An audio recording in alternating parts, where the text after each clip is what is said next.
Amén. Esta es la palabra del Señor. Puede tomar su lugar ahí donde está. Gloria a Dios por este momento que me ha dado para poder venir y estar aquí con ustedes. Gracias, pastor, por la invitación. Mi nombre es Jesse Mendoza, soy un diácono de aquí de Calvary Baptist Church. Es un poco más fácil cuando predico en inglés porque tengo 2 intentos al sermón. Ustedes recién calientito, recién del horno, les va a tocar, ¿ok, hermanos? Prepare su corazón, prepare su mente para esto. Y vamos a estar ahí en Hechos, capítulo 9, así es que si tiene su Biblia, por favor, préndala o ábrala ahí donde acabamos de leer. En Hechos, capítulo 9, versículos 1 al 19. Y vamos a hablar el día de hoy sobre la redención del ser. La redención del ser. Y les quiero contar un chiste, ¿me lo permite? Este chiste yo lo escuché de mi papá, de hecho, en un sermón que predicó hace muchos años. Entonces, si está bueno, qué bueno. Si está chistoso, qué bueno. Si no está, pues ya saben a quién me va a culpar por el chiste malo que les acabo de entregar. Había una vez 2 hombres, 2 cazadores, caminando por un bosque. Podían ver ahí los árboles muy altos y muy disfrutando la naturaleza, y ya se les había acabado las balas, ya habían terminado su trabajo ahí, ya tenían su cena para más tarde y van caminando regreso a casa. Y cuando estaban viendo hacia los bosques, admirando, diciendo: Señor, gracias por esta naturaleza, qué hermoso, qué bello. Y cuando bajan la vista así, ven a un oso, grandote, feroz, corriendo lo más rápido posible. Dicen que cuando ves un oso corriendo hacia ti, olvídate, ya caminaste, ya es todo, y no lo vas a correr, ¿ok? Va a correr más rápido que ti. Entonces los cazadores pues no tenían balas y las pistolas ya las tenían, ya no podían utilizarlas, y empezaron a paniquear, empezaron a ver qué hacemos, y empezaron a pensar, y decir: ¿sabes qué? Vamos a orar que Dios convierta a este oso en un cristiano. Y venía el oso rápido, y de repente, mientras estaban orando, se para el oso, los ve al cielo, cierra sus ojos y empieza a orar el oso: Señor, gracias por estos alimentos que me acabas de proveer para el día de hoy. Bueno, te tocó, estaba muy bueno el chiste.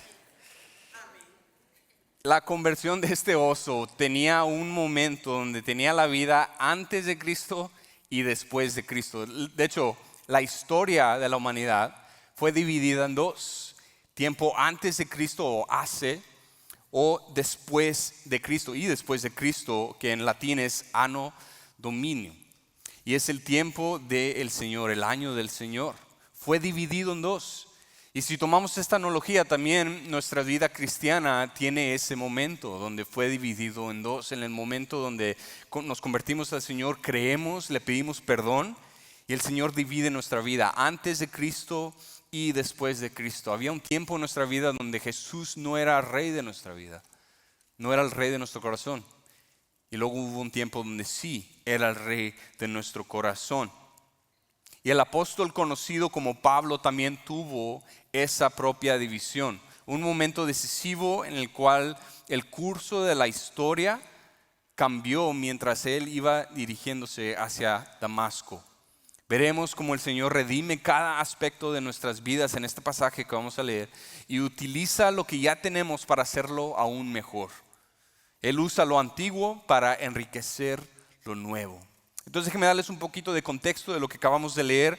Primeramente, estamos viendo el recorrido de este libro, del libro de Hechos, llevando otra vez las acciones de estos apóstoles. Y de hecho, muchos piensan que el título de este libro es Los Actos, ¿verdad? Los hechos de los discípulos, pero en realidad son los hechos del Espíritu Santo, o los hechos de Jesús por medio de los discípulos. Es una continuación de los evangelios.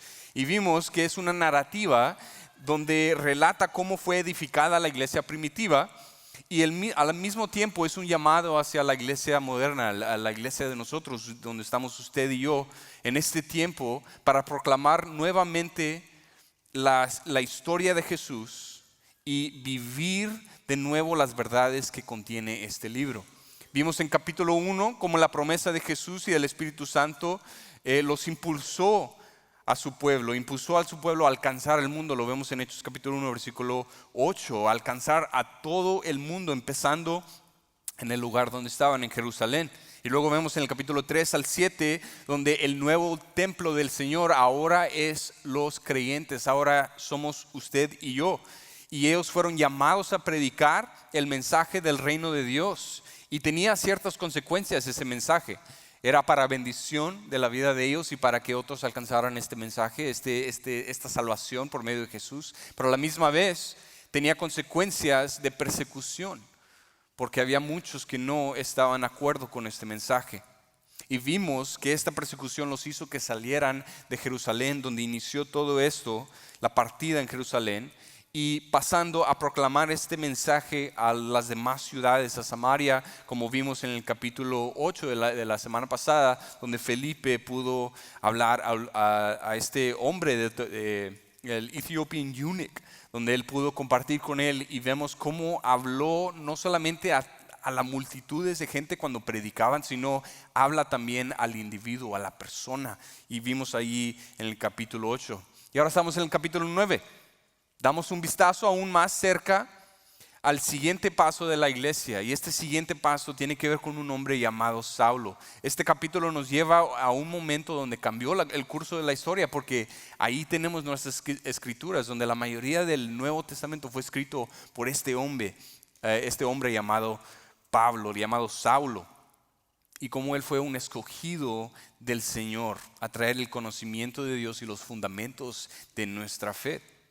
Y vemos en la conversión de este apóstol llamado Saulo, que fue de un lugar de Tarso, donde Dios lo salvó para propósitos grandes, pero vemos cómo lo rescató no simplemente del pecado, hermanos, sino lo rescató de todo el aspecto de su vida, de todo su ser, empezando con el carácter. Y ahí lo vemos en el capítulo versículo 1 al versículo 9. Vaya conmigo a ese pasaje, versículo 1 al versículo 9. Leemos, dice: Saulo, respirando todavía amenazas y muerte contra los discípulos del Señor, fue al sumo sacerdote y le pidió cartas para las sinagogas de Damasco, para que si encontraba algunos que pertenecían al camino, tanto hombres como mujeres, los pudiera llevar atados a Jerusalén. Y mientras viajaba, al acercarse a Damasco, de repente resplandeció a su alrededor una luz del cielo. Al caer a la tierra oyó la voz que le decía: Saulo, Saulo, ¿por qué me persigues? ¿Quién eres, Señor?, preguntó Saulo. El Señor respondió: yo soy Jesús, a quien tú persigues. Levántate, entra en la ciudad y se te dirá lo que debes de hacer. Los hombres que iban con él se detuvieron atónitos, oyendo la voz, pero sin ver a nadie. Saulo se levantó del suelo, y aunque sus ojos estaban abiertos, no veía nada. Y llevándolo por la mano, lo trajeron a Damasco. Estuvo 3 días sin ver, no comió ni bebió. La vida antes y después de Cristo comienza en el momento donde Él nos rescata espiritualmente y el día en que nuestra alma se rinde hacia Dios. Pero miren las características o las cualidades que tenía Saulo en este tiempo. Donde vemos en el capítulo 1 al versículo 9, vemos primeramente que era un hombre apasionado. Imagínese ser tan convencido de algo que toda tu vida fue dedicada a proteger lo que tú crees, al punto de quitar la vida de alguien más. Ese era Saulo, así era. El versículo 1 nos dice que iba respirando amenazas, porque toda su vida estaba dedicada a defender este mensaje. Persiguió a los cristianos a donde quiera que los encontrara. Hoy aprendí del hermano Rubén, que predicó en el servicio de las 11. Dijo que el camino de Jerusalén a Damasco eran más o menos como 175 millas. Era más o menos como de aquí a 3 ríos, un poquito antes de San Antonio. Un camino así en el desierto donde iba caminando. Esa era la pasión, donde iba a hacer todo lo posible a seguir a estos creyentes que eran del camino, como lo vemos ahí, y sabemos que el camino era otro nombre para el cristianismo, o seguir a Jesús, seguidores de Jesús. Y dice más adelante en otros pasajes donde lo que Saulo intentó hacer es destruir la iglesia. Ese era lo que quería hacer. Estaba tan apasionado que quería deshacerse de este mensaje, de esta secta para él, de esta creencia, esta abominación para Dios. la iglesia, la quería destruir.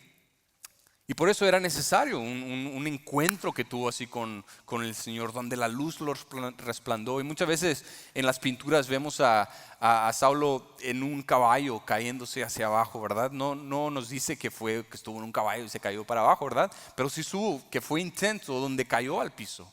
Tuvo una reacción física a esto que acaba de ver, esta luz resplandeciendo. Y escuchó este mensaje de Jesús. Y este encuentro no era simplemente para forzar a Pablo, ¿verdad? Era para que él pudiera primeramente ver a Jesús cara a cara. Porque el Señor tenía un propósito grande para él, que era ser un apóstol. Y el apóstol, un requisito de un apóstol, tenía que ser un testigo del Jesús resucitado. Y todo lo que Pablo iba a hacer más adelante tenía que tener esa autoridad para proclamar el Evangelio, para escribir estas cartas que tenían mensaje y fundamentos de nuestra fe. Esa era la razón. Entonces era un hombre apasionado. A la misma vez era un hombre metódico. Miren lo que dice el versículo 2. Dice, y le pidió cartas al sacerdote, le pidió cartas para las sinagogas de Damasco. Este era un hombre, Saulo, que buscó activamente la autorización oficial del sumo sacerdote, solicitando cartas para las sinagogas de aquí de Damasco, para que tuviera una autoridad legal para arrestar a estos seguidores de Jesús. No actuaba por impulso, sus oposiciones era calculada, todo lo que estaba haciendo era calculado, era organizado y se dirigía libremente contra aquellos que eran sus enemigos. Todo tenía un plan, todo él estaba tratando de ser al pie de la letra, a la ley estaba intentando de ser, y lo vemos en su personalidad ahí. Era un hombre metódico y a la misma vez era un hombre reflexivo. Estuvo 3 días sin ver y no comió ni bebió. Vemos que tuvo unas escamas, parecían como escamas en sus ojos. Saulo era una persona que no dejaba pasar algo nada más porque sí. Él observaba, él reflexionaba sobre lo que le pasaba, profundamente sobre lo que sucedía así a su alrededor, permitiendo que su mente procesara y asimilara cada experiencia. Y creo que una de las razones por qué Dios le cubrió, lo cegó, lo hizo ciego, fue para que Saulo tuviera este momento de pensar, de conectar con Dios. Acuérdese, era un hombre que tenía una perspectiva de lo que debería ser Dios, y todo lo que no era su perspectiva, era en contra, iba a hacer todo lo posible para eliminarlo. Pablo era un hombre metódico, una persona que reflejaba sobre esto. Y Dios lo usó estos 3 días. Imagínense, no dice las escrituras, pero me imagino que en esos 3 días Saulo tuvo su encuentro con Jesús, donde Jesús todos los días le hablaba y donde no había nada que lo podía distraer, simplemente él y Dios. ¿Cómo sabemos? Porque dice que más adelante en su visión, cuando habla con Ananías, le dice que vas a encontrar a este hombre y va a estar orando. Saulo tomó este tiempo para reflexionar, para pensar, haciendo las conexiones. Wow, Génesis 1, Isaías 53, Salmos 22, todas las profecías del Antiguo Testamento estaba haciendo esas conexiones. Me imagino yo qué es lo que estaba pasando con Saulo, donde todo lo que él pensaba estaba incorrecto, estaba completamente incorrecto. Y tomó este tiempo para pensar, reflexionar. Y observa cómo estas cualidades no desaparecieron simplemente porque se convirtió en cristiano. Dios simplemente le dio un nuevo propósito a este carácter, a estas personalidades, cualidades de este hombre. La pasión de Saulo no cambió. Antes perseguía a los cristianos, después usó esa misma cualidad para predicar el evangelio y defender la verdad. Su forma de ser metódico tampoco cambió. Antes la usaba para perseguir creyentes y después la utilizó para plantar iglesias, fortalecer a los cristianos y enseñar las escrituras. Y su capacidad de reflexionar lo transformó igualmente. Su dedicación siguió siendo la misma, pero ahora estaba enfocada en servir a Cristo y a la misma iglesia que él perseguía. Dios usó lo que Saulo tenía y lo convirtió en algo bueno, en algo perfecto. Y eso es lo que Dios hace. Él usa lo antiguo y lo mejora. Él redime no solamente el espíritu, sino redime el carácter, redime la personalidad de las personas. Cuando llegamos al Señor, obviamente hay muchas cosas que tenemos que dejar atrás. Hay muchos aspectos de nuestra vida que tenemos que hacer a un lado, que nos detenían. Pero a la misma vez, Dios usa lo que ya teníamos para hacerlo mejor. No podían formar parte de nuestra vida y nuestra vida en Él, estas cosas que nos detenían. Pero junto con esta nueva vida también trajimos algunas características que Dios nos formó desde bebés, desde el inicio de nuestra vida. Son cualidades que forman parte de quienes somos y ahora somos transformados en Jesús y pueden ayudarnos a cumplir nuestra misión para Él. Amén, póngase a pensar. ¿Cuáles son sus características? ¿Cuáles son sus cualidades que usted tiene? Muchos dicen que los hombres no son emocionados, pero los hubieras visto durante el mundial. ¿Cómo no? ¿Cómo no? ¿Tienen emoción los hombres? Claro que sí. ¿Estás usando esas cualidades que tienes para el reino de Dios, para avanzar el reino de Dios? ¿Eres apasionado? ¿Eres organizado? ¿Eres perseverante? ¿Eres compasivo? ¿Eres reflectivo? ¿Cómo ha tomado Dios estas características de ti y las está usando para servirle a Él? Póngase a pensar. Tome ese tiempo para pensar en eso. ¿Cómo se puede combinar eso con los dones del Espíritu que tienes ahora en Jesús? Este es nuestro llamado, iglesia. No simplemente para venir los domingos y tener un buen tiempo en el servicio, es parte. Pero somos llamados al mundo. Y utilizamos lo que Dios nos ha dado y lo que ha redimido para su honra y para su gloria. Amén. Miren otra manera en cómo Dios redimió a Pablo. Lo redimió de la imagen. En el versículo 10 al versículo 14. Había una mujer cristiana que había sobrevivido a un campo de concentración nazi llamada Corrie ten Boom. Y estaba dando un mensaje sobre el perdón de Dios en una iglesia en Alemania. Al terminar el servicio, un hombre se le acercó a ella y le extendió la mano. Corrie lo reconoció inmediatamente. Había sido uno de los guardias del campo de concentración Ravensbrück, donde murió su hermana Betsy. El ex guardia le contó que se había hecho cristiano. Y viendo a Corrie ten Boom, extendió la mano y le pregunta: ¿me perdonas? Corrie se quedó paralizada. Sabía que la Biblia enseñaba que debemos de perdonar, pero no sentía ese perdón en su corazón. En silencio le pidió al Señor: Jesús, ayúdame. Entonces, en obediencia, extendió su mano. Más tarde, escribió que en ese momento el amor de Dios llenó su corazón y pudo perdonar sinceramente a aquel hombre. Miren los aspectos de estas dos personas. Corrie tuvo que luchar con el mandato de perdonar.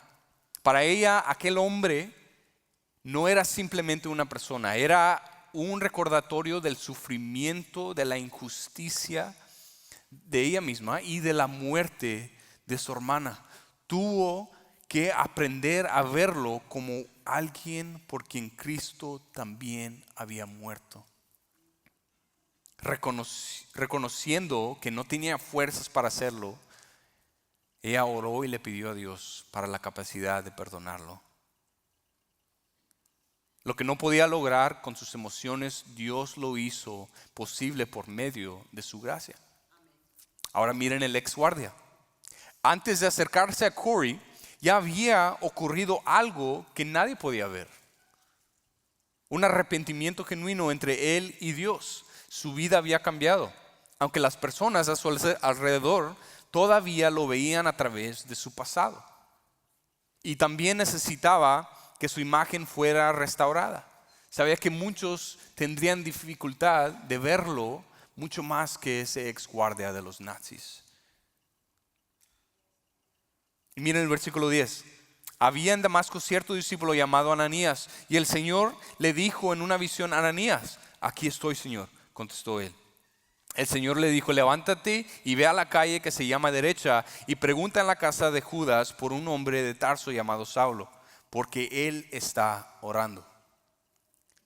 y ha visto en una visión a un hombre llamado Ananías, en que entra y pone las manos sobre él para que le recobre la vista.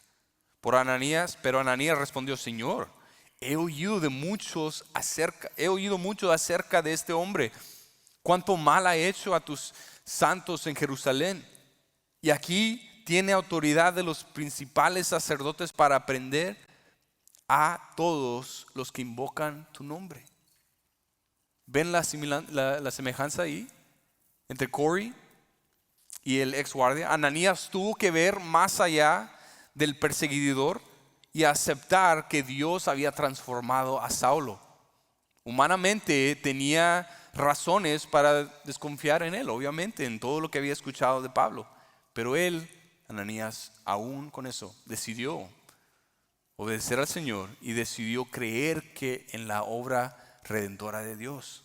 Y Saulo, por su parte, había experimentado un arrepentimiento real delante del Señor, y sin embargo todavía necesitaba que otros creyentes vieran en él algo más que un perseguidor de la iglesia.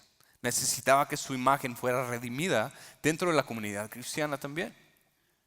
Y hay maneras en cómo redime Dios la imagen de Pablo o Saulo. Su imagen cambió antes de los ojos de los demás. La gracia de Dios no solo redime el corazón pecador, sino transforma la manera en que los demás lo ven. Ananías tuvo este confrontamiento donde tenía que ver a Saulo mucho más de alguien que perseguía a la iglesia. Ahora tuvo que ver a Saulo como un hermano en Cristo.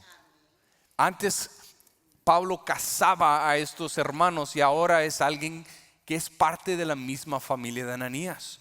Transformó la imagen de los demás. Y vemos más adelante capítulo 9 donde otros van a tener esa dificultad igual, de ver a Saulo mucho más que lo que era. Ahora lo van a tener que ver como hermano. Pero Dios transforma la imagen también. Y transforma la imagen y cambió en la manera en cómo le llamaban a Saulo también. Sabemos Saulo, cuando hablo Saulo, ustedes también lo conocen como Pablo. Y muchas personas creen que Dios cambió el nombre de Saulo a Pablo en este momento, donde después de este pasaje ahora es Pablo porque es el nombre cristiano que Dios le dio. Pero en realidad no vemos eso. Vemos hasta el capítulo 13, versículo 9 en Hechos, donde por primera vez se le empieza a usar el nombre de Pablo para referirse a Saulo. Y eso, ¿verdad?, fue años después de este momento de la conversión de Saulo. No fue inmediatamente. Pero es a propósito. El escritor y los escritores de estos pasajes querían que la gente vea la diferencia entre lo que era y lo que no, y ahora lo que es en Jesús. Muchos de los eruditos dicen que el nombre de Pablo es simplemente el nombre romano que tenía, y Saulo era su nombre hebreo, y así lo utilizaban e intercambiaban el nombre. Pero a propósito tiene dos nombres aquí para que nosotros podamos ver que aún en la manera en cómo las personas lo ven, en el nombre también fue transformado la imagen. La imagen que tenía de sí mismo también fue cambiado. Imagínate ser Pablo, todo lo que él hizo, todas las acciones que él hizo durante este tiempo, donde cazaba a estos era cazador de estos cristianos y los encerraba, y muchas veces a la muerte iban. Imagínate tener ese pensamiento. Todo lo que nosotros hemos hecho en nuestra vida a veces llegan a nuestro corazón y quieren atacarnos, queremos pensar en eso y meditar en todo eso, y nos lleva hacia el piso, nos lleva hacia el suelo y no nos deja dormir en ocasiones. Pablo tuvo esos momentos donde tenía que enfrentar lo que él era. Hay momentos en las escrituras donde él dice que era un blasfemo, era un perseguidor era un hombre violento, dice la palabra, que así él mismo se hablaba de él mismo. Él decía que era el peor de los pecadores. En 1 Timoteo lo podemos ver ahí. Y él se hacía el más pequeño de los apóstoles. Todo esto podemos ver que estas maneras de verse a él mismo probablemente fueron por todo lo que él había hecho antes de Jesús, antes de conocer a Jesús. Y en nuestra vida en Cristo Jesús habrá muchas ocasiones en las que el recuerdo de lo que fuimos a veces nos intentan a perseguir donde estamos. Pero sin embargo, debemos de vivir en nuestra nueva identidad. Amén. En esta nueva identidad en Cristo Jesús. Y lo vemos que Pablo, cuando más adelante empieza a conocer más de las Escrituras, se encuentra con el Señor habla con él tiene las experiencias que tiene y empieza a conocer su nueva identidad en Jesús. En Gálatas 2:20 dice: con Cristo he sido crucificado y ya no vivo yo, sino Cristo vive en mí.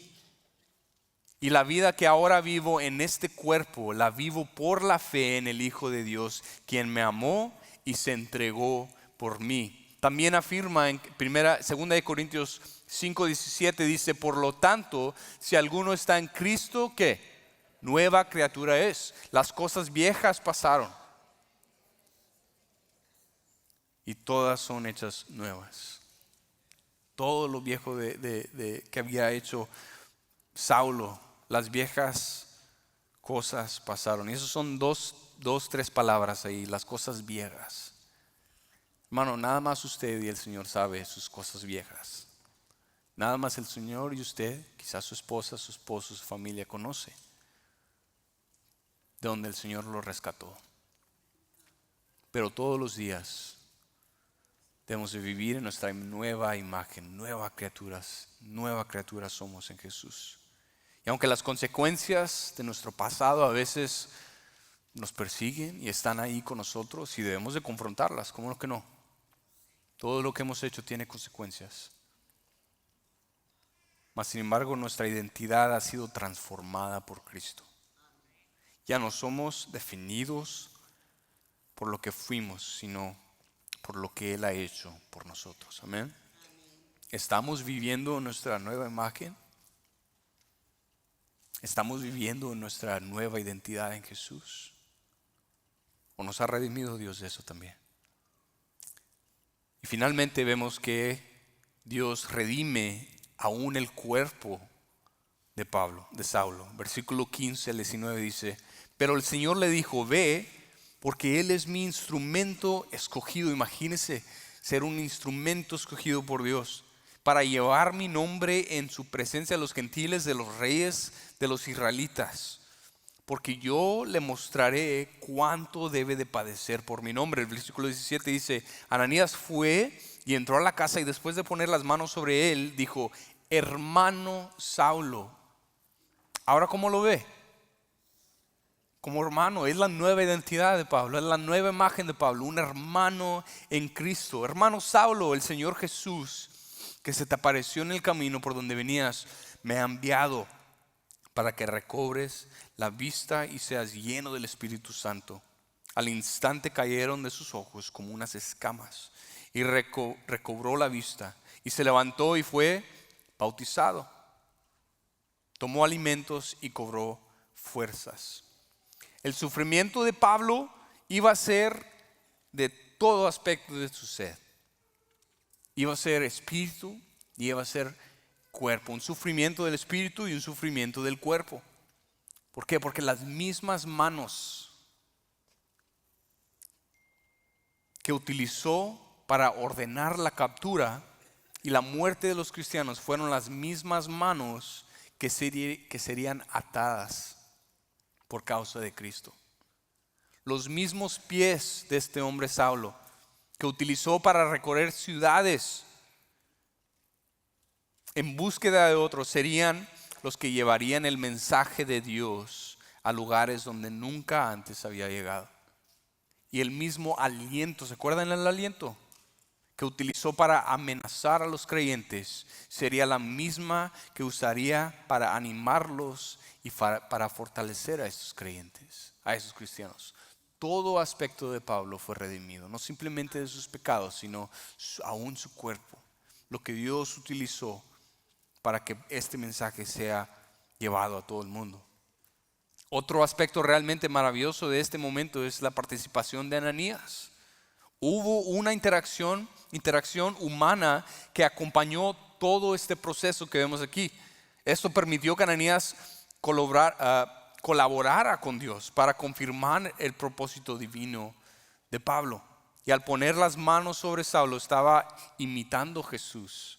Cuando Jesús iba de lugar a lugar poniendo manos en otras personas. Y en lugar de que esa maldad, ese pecado, esa enfermedad se le pasara a Jesús, lo bueno de Jesús fue transformado, fue usado y fue saliendo de sus manos hacia las personas estas. Fue al revés. Y Ananías tuvo ese mismo momento.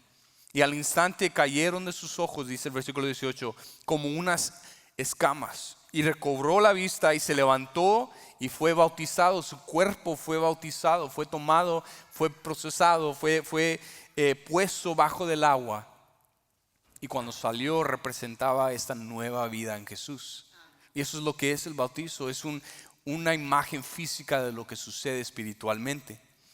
El Señor iba a usar el cuerpo de Pablo para hacer lo que tenía que hacer. Y luego el versículo 19 dice, tomó alimentos y cobró fuerzas.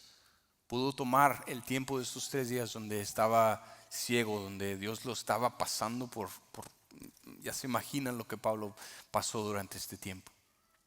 Estaba preparándolo, estaba moldeándolo para todo lo que venía más adelante. Eso es lo que Dios estaba haciendo. 3 días de ayuno y de ceguedad. El cumplimiento de su conversión fue similar a la muerte de Cristo. Fue puesto en un lugar en silencio donde nada más Él y Dios. El bautizo es la evidencia física de su conversión. Y tomando alimento y cobró fuerzas es similar a la resurrección de Cristo. Hermano, cuando Dios nos salva, no nos salva simplemente de nuestros pecados, sino nos salva por completo. Cada aspecto de nuestra vida. Utiliza cada parte de nuestro ser para producir fruto y dar gloria a su nombre. Su Espíritu llena nuestra alma y nos transforma de todas maneras.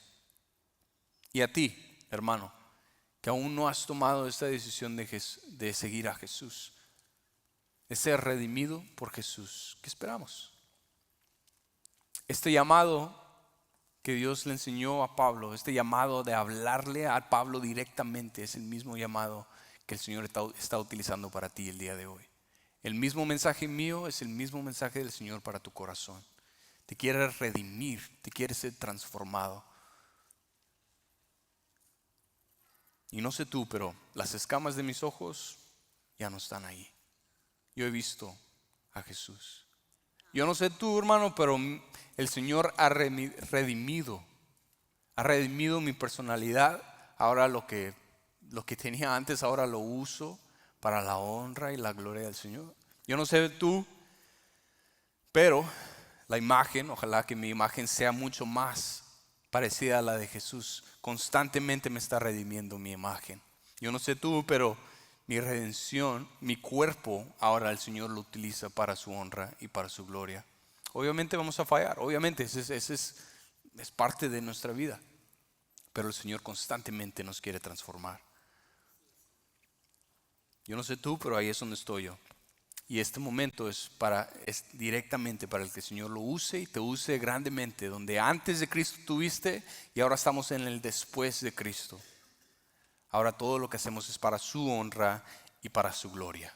En este momento vamos a invitar a ciertos hermanos que van a pasar. Ellos van a estar aquí orando por ti. Voy a invitar a la banda para que pueda prepararse también. Y si en tu corazón todavía no has tomado esta decisión de ser transformado por Jesús, hazlo el día de hoy. Este es el día que el Señor ha hecho para que lo conozcas. Este es el día que el Señor ha escogido para que tú puedas estar en relación con Él. Y por toda la eternidad, el Señor dice que un día vamos a tener cuerpos perfectos, glorificados. Un día lo vamos a ver cara a cara.